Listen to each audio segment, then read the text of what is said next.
call me Naomi again.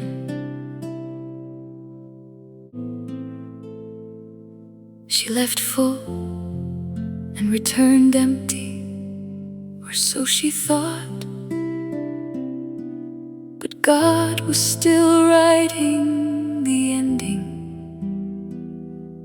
Praise be to His great name, our Elohim.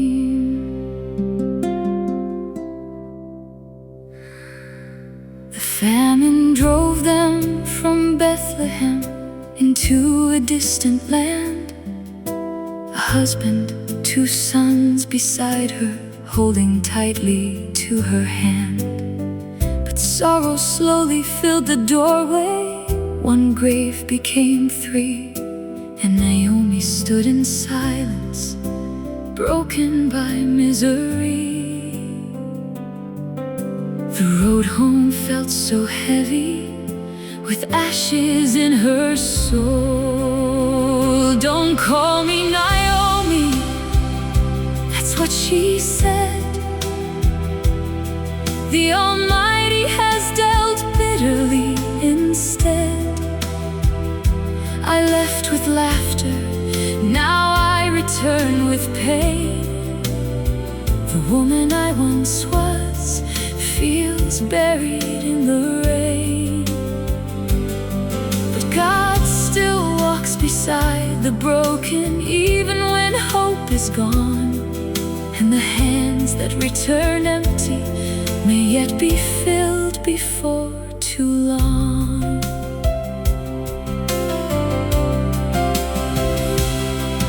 Back to Bethlehem she wandered, with Ruth beside her there, a faithful daughter walking closely through grief too deep to bear.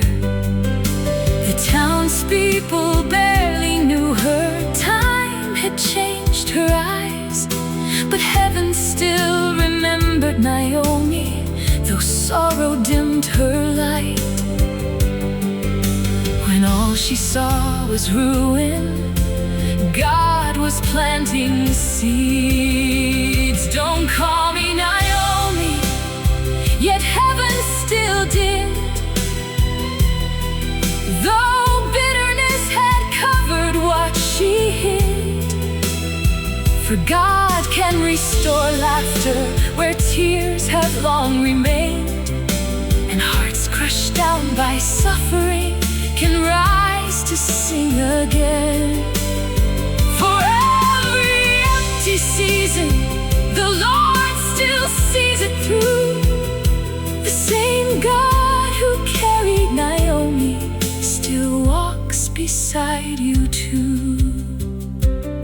She held her baby in her arms one day, where grief once lived inside.